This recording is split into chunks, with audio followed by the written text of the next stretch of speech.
Drain তৈরির সময় নির্মীয়মান নালার পাশে তৈরি করা গর্তের জমা জলে পড়ে মৃত্যু হলো এক শিশুর। ঘটনাটি ঘটেছে জলপাইগুড়ি জেলার হলদিবাড়ি চা বাগানের বড়া লাইন এলাকায়। মৃত শিশুর নাম সাহিল লোহার। বানারহাট ব্লকের হলদিবাড়ি চা বাগানের হনুমান মন্দির সংলগ্ন এলাকায় গ্রাম পঞ্চায়েতের তরফে নালা তৈরির কাজ চলছে। কাজ করার সুবিধার্থে জল আটকানোর জন্য সেখানে একটি গর্ত তৈরি করা হয়েছে বরাদপ্রাপ্ত ঠিকাদার সংস্থার তরফ থেকে। আর সেই জমা জলের গর্তে পড়েই মৃত্যু হয় শিশুর। জানা গিয়েছে সোমবার দুপুর থেকেই ওই শিশুকে খুঁজে পাওয়া যাচ্ছিল না। বিভিন্ন এলাকায় খোঁজাখুঁজির পর সেই জমা জলের মধ্য থেকে উদ্ধার হয় শিশুর দেহ। তড়িঘড়ি চা বাগানের স্বাস্থ্যকেন্দ্রে নিয়ে গেলে কর্তব্যরত চিকিৎসক তাকে মৃত বলে ঘোষণা করে।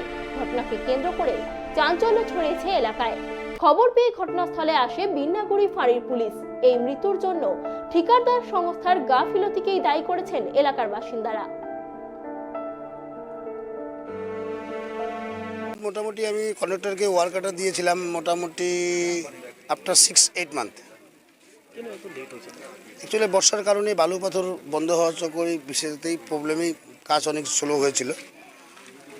100% নিব, কারণ ব্যবস্থা এটাই নিব। আমরা এখন কন্ডাক্টরের সাথে কথা বলবো, ওনাকে ডাকবো, ওনার ফ্যামিলির সাথে আমরা বসাবো। দরকার পড়লে উনি যদি ওনার যে গাড্ডাটা যদি বন্ধ কেন ওপেন করে রাখছে এতদিন, ওনার সাথে কথা বলি যা হয়। আমরা গ্রামের যে আমার যেই বাচ্চা আমার ক্ষতি হয়েছে তার সংসারের সাথে আমি আছি।